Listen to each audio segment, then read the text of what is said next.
Outra corrente de pensamento, a ética passiva de religiosos por mais paz e segurança. A demagogia religiosa do discurso como existencialismo e iluminismo.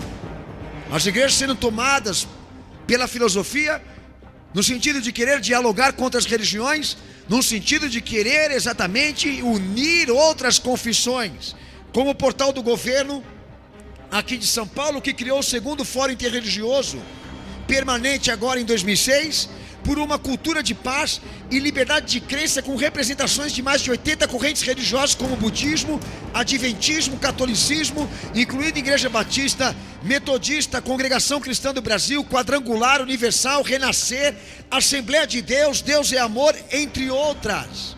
Um fórum interreligioso de aproximação entre confissões de diversas religiões. E essas igrejas mapeadas e se comprometendo com o Estado a participar dessa experiência de unidade religiosa, abrindo mão de sua confissão de fé e da visão dogmática da salvação de Deus. Como diálogo interreligioso que vem acontecendo em casos específicos, como Kleber Lucas, dentro de um terreiro de candomblé, na condição de pastor e cantor evangélico, Ana Paula Valadão, André Valadão, que se uniram ao padre Fábio de Mello, e outras ocorrências que vão aparecer para vocês aí agora na tela desse DVD, que a gente vem documentando e registrando ao longo dos anos. Essa atividade filosófica ou teosófica dentro do movimento evangélico, incentivando a igreja a entender e compreender que ser cristão, que a forma mais correta de ser cristão, a nova forma da missão da igreja, é a compreensão daqueles que são diferentes. Não conseguiriam fundamentar em Cristo esse pensamento. O diálogo interreligioso também está como uma das serpentes influenciadoras do movimento evangélico atual. A outra, a ação do pensamento racional, cujos objetivos precisos e permanentes seja reconciliar a ciência com a religião judaico-cristã, ou a ciência com a fé cristã. Isso na história se identifica como sinarquia, a coexistência social feita de intelectuais trajados de uma sociedade comum que se infiltram dentro da igreja para induzir a igreja a acreditar que Deus está na ciência e trabalha por ela para fazê-la progredir. Um dos incentivadores recentemente, Ed Renekiewicz, diz em matéria da Veja o seguinte: os líderes evangélicos precisam assimilar a importância da ciência. Já se foi o tempo em que ela rivalizava com a religião. É muito simples, senhores. A ciência que ele diz que Deus está nela e a igreja tem que abrir as portas para recebê-la, aceitando tudo o que ela faz, o que ela diz, é a estrutura que o anticristo vai governar lá na frente. Esse conceito aqui abre as portas para a nova ordem mundial entrar dentro da igreja. Agora, será que ele não sabe disso? É lógico que ele sabe disso. E trabalha por isso há uma sinarquia. Por isso há a infiltração de intelectuais dentro da igreja. E eles trabalham a nova educação, subvertendo, corrompendo o pensamento cristão de muitos, e fazendo a igreja acreditar nisso, que esta evolução tecnológica que eu vou tratar aqui, ela tem o sinal de Deus. Aonde isso está escrito? Para vocês verem que posição que nós assumimos hoje aqui de gravar esse DVD. Também o pessimismo especulativo dos apocalipsistas contemporâneos, que se afundam em teorias absurdas por especulações e enigmas, com matemática, geometria, códigos decifráveis e etc. Explicações como fizeram com César Nero, usando letras gregas do nome dele, que estão também em hebraico e latim em seu nome, letras de valor numérico que chega a 666, cujo cálculos matemáticos afirmam eles que ele já seria o anticristo, cujo matemática afirmaria que além dele ser o anticristo, com determinações ou terminações hebraicas, tá? Um outro exemplo que eu posso citar aos amados irmãos é o livro Código da Bíblia, de Michael Drosnin, matemático israelense, que julga decifrar conteúdos especiais que avisam o futuro por meio de um software sofisticado que ele criou, deixando para trás,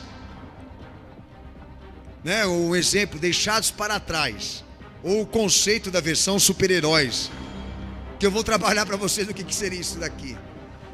dando a entender que tudo isso é uma brincadeira e que quando chegar para nós vamos se divertir impedindo que aconteça. O apocalipsismo é feito de uma gama de moleques e gente que não tem o que fazer, que fica procurando matérias ou informações especulativas, mas que não tem o propósito de evangelização. A única coisa que eles querem é identificar o anticristo, quem está na nova ordem mundial, ou saber se é comunista, ou saber se é esquerdista, e começar exatamente a trabalhar esses conceitos partidários e conceitos políticos. O que acontece, pastor? Acontece que eles bagunçam mais ainda a cabeça das pessoas, elas não entendem patavina nenhuma. É como está agora no âmbito dos debates. Essa discussão de que a ONU venha a ser governada por esquerdistas. E se vier governada por esquerdistas, qual a diferença faz?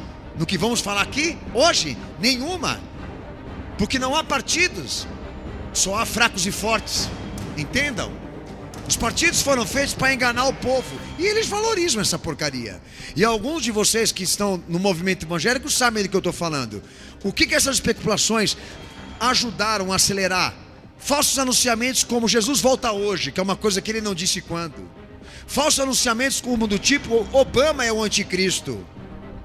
Pode ser o antítipo, mas não é o anticristo. Você pode errar. Como disse a vocês, não há um objetivo de identificar quem seja o anticristo, mas a estrutura que ele governa e o povo que irá aceitá-lo. É nisso que nós vamos aprofundar hoje aqui. Mas esses apocalipsistas, eles se dedicam exatamente a isso, a querer gerar likes, visualizações de vídeos, fazer exatamente essa ênfase de simbologias, enigmas e símbolos espalhados pela maçonaria, que no fundo tem uma importância, mas não para a escatologia. Porque para a escatologia, que eu vou trabalhar com você hoje aqui, é identificar aonde está a estrutura, quem são aqueles que estão nela, e dar um padrão para vocês do povo que irá aceitar essa ordem mundial. Amém? Nós temos que condenar esse tipo de versão, um apocalipse como religião, tornando a profecia uma ferramenta ou uma arma de anunciamentos, de previsões, para que lá na frente todos eles consigam a glória, a honra, o crédito pessoal de que eles não erraram no apontamento. Eu falo dessa Bíblia de código, esse livro de código da Bíblia aqui. Como é que Deus ele ia ficar sucessível a um software, irmão? Como que ele ia ficar sucessível a uma máquina? Como a máquina ia descobrir o pensamento dele e entrar dentro da mente dele e saber o que vai acontecer? Você acha que Deus seria maluco o suficiente de embutir coisas por detrás das letras e ser tão fraco assim para ser descoberto por uma máquina, por um código de computador, por um software, como disse aqui? Mas o que o senhor acha, pastor, que esses homens estão tentando com esses avisos ou com esses conteúdos? Descreditar na sociedade de que tudo aquilo que está escrito seja verdadeiro. Eles querem fracassar, gerar aquele sentimento nas pessoas de que tudo não valeu para nada. Falando demais e não acontecendo, o que você acha que as pessoas vão sentir? Não vão querer mais saber do assunto. Por isso que esses caras também estão dentro do movimento evangélico, e você toma cuidado com eles, porque eles querem no fundo prejudicar, não é melhorar. Amém? Entramos na parte da teologia bíblica. Em suma, a revelação livre de Deus que se fez escritura, e a escritura que se fez palavra, e a palavra que fez crescer o sentido da compreensão dentro da história, seja no passado, no presente ou no futuro.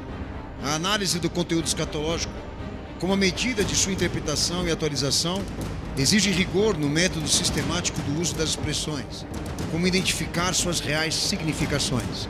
O que quer dizer que o que nós vamos defender hoje aqui depende de expressões e significações bíblicas. O segredo é o trabalho disso, o trabalho científico e racional disso.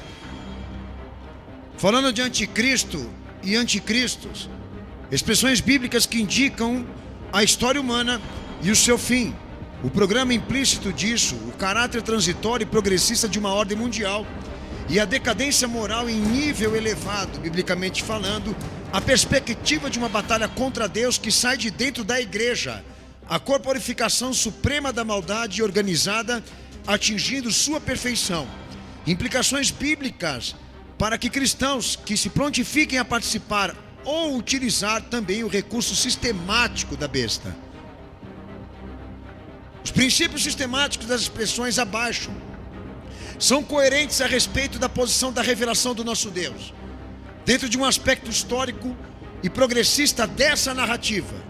As afirmações bíblicas cobrindo o alcance inteiro da civilização, dos períodos, sucessões, alterações radicais, e o ensino é válido para cada fase já vivida, seja no palco geográfico ou na situação humana. As coisas não voltam para o ponto de onde começaram, mas para a consumação, como Deus as determinou dentro de seus propósitos imutáveis. A história é uma narrativa linear, e as expressões indicam isso. Outro detalhe sobre os princípios sistemáticos das expressões abaixo que iremos tratar, anticristo e anticristos, a respeito da progressão e o nível de evolução das descrições escatológicas. A estação como a produção das afirmações escatológicas devem ser tratadas de maneira inseparável. Segundo Cristo, em Mateus 24, versos 32 ao 33, Jesus determina por parábola que o cumprimento das profecias devem atingir a etapa final de sua perfeição. Como revela a narrativa profética, não pode ser antecipada, ou seja, falada ou apontada de maneira prematura. Segundo Isaías 28, 4 também diz: e se for adiada, pode se tornar demasiadamente maduro e estragará, como a visão do fruto do verão em Amós capítulo 8, versículo 1 ao versículo 2. Quero dizer aos senhores que muitos se colocaram na posição de querer anunciar antecipadamente isso, anticristo, como fizeram com Nero, como fizeram com outras figuras, mas não havia a evolução que precisava, segundo os escritos, para chegar a uma indicação de quem é o anticristo ou o que é nova ordem mundial. Esses falsos anunciamentos ou essa visão prematura da profecia se deve ao fato pela falha de pesquisa e lealdade também do estudo da palavra de Deus, tá? Como nos Estados Unidos era cotidiano acontecer de homens dizerem que Jesus iria voltar naquele dia. Isso aconteceu tantas e tantas e tantas vezes que hoje ninguém mais acredita que ele pode voltar. Isso é sério. Então, como nós podemos, pastor Daniel, trabalhar? Trabalhem as expressões e as significações.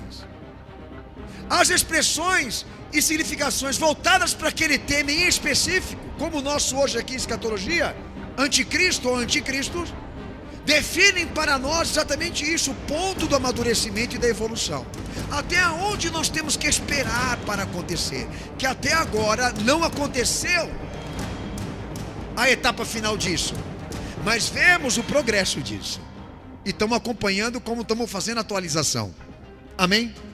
Se os senhores querem saber, porque até hoje eu não me contradizi em nada do que eu falei nos DVDs de escatologia, é por isso que nós respeitamos os indicativos do amadurecimento e da evolução disso. E anticristo não é diferente. As 5 expressões alinhadas à visão do que será o anticristo. A primeira delas, abominação, abominável desolação. Expressão encontrada 4 vezes no livro de Daniel, que vão aparecer os versículos para vocês, e 2 vezes no Novo Testamento citados por Jesus, que também aparecerá aí. Falou o profeta Daniel. O termo é para empregar graus e variedades de repugnância moral, espiritual e emocional dos homens do mundo. Jesus faz referência da expressão para identificar uma habilidade que produz abominação consumadamente sacrílega. Coloca como evento futuro atos abomináveis parecidos como de Antíoco IV, Epifânio, rei pagão da Síria, que sacrificou uma porca no altar diante do templo em Jerusalém em me perdoe, 165 a.C. Abominação que está associada a práticas pagãs, divindades pagãs, profanação cerimonial, idolatria, necromância, sacrifício humano, irregularidades sexuais, inversão da justiça, falso testemunho, desordem, violência, maus pensamentos, mentiras, abusos e etc. Em resumo, qualquer coisa que desonre Deus, ou viole os seus mandamentos, ou que professe de maneira mentirosa isso. A abominação da desolação é o mais alto grau da repugnância, porque se trata de uma maldade que batalha contra Deus e se apressa em escapar e profanar tudo que é sagrado.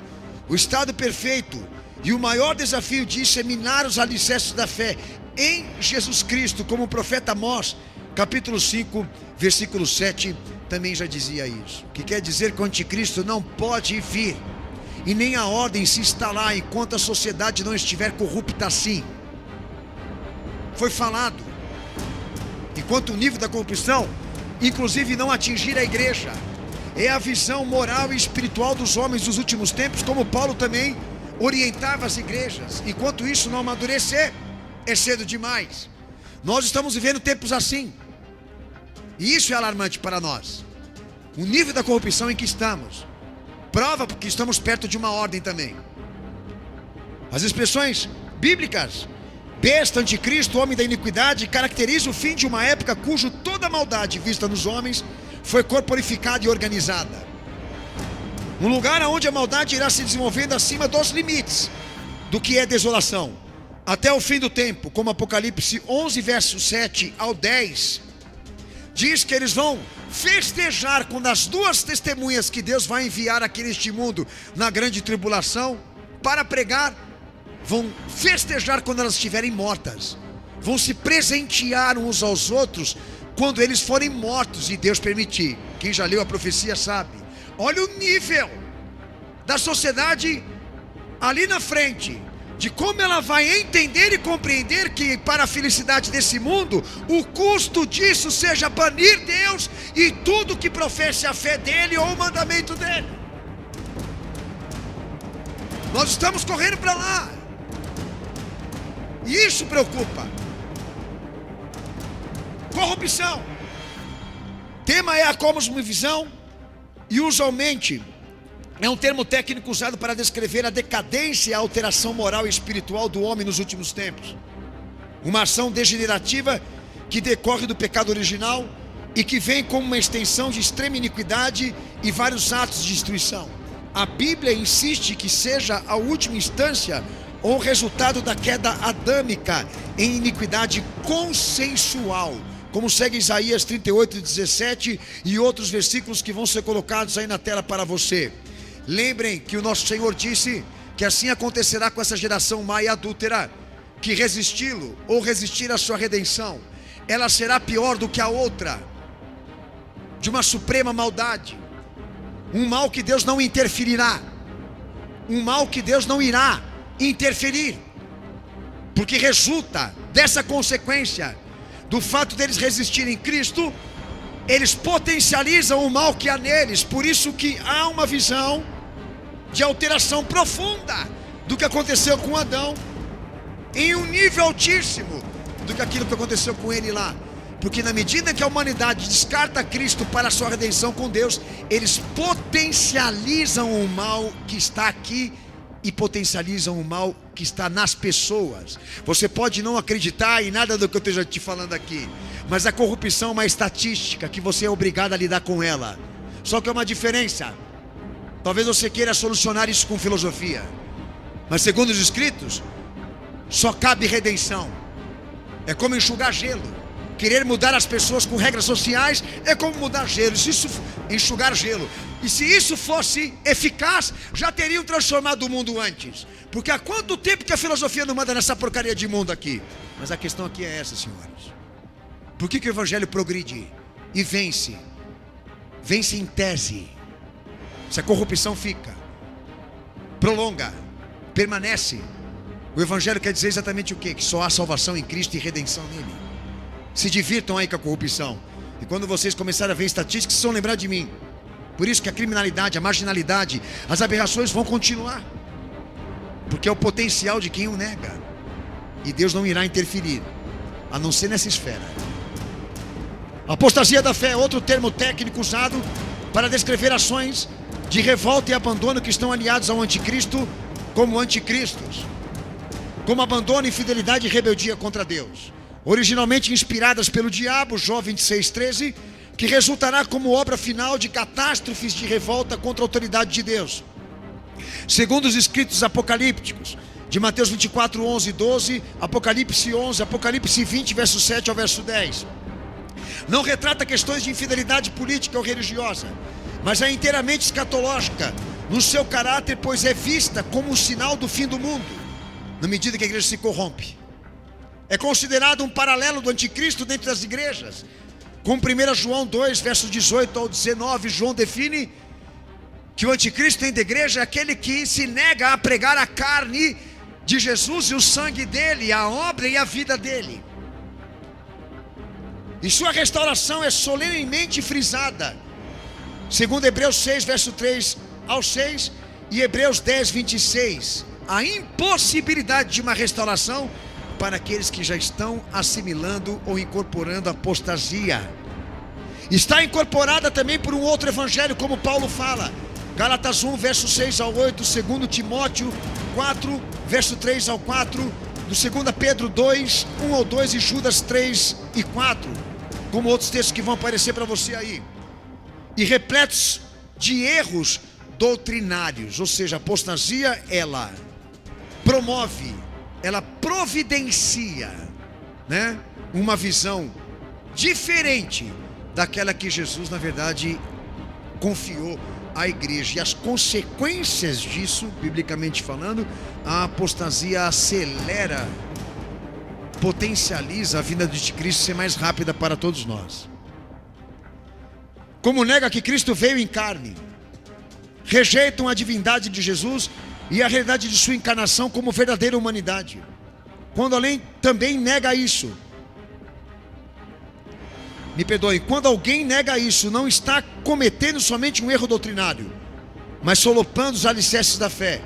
Estão fazendo a obra de Satanás, e aqueles que com gravidade menor fazem isso, estão demonstrando ser seu apoiador, ou apoiadores, como segue João 16, João 8, 44, 1 João 1, verso 8 ao 10.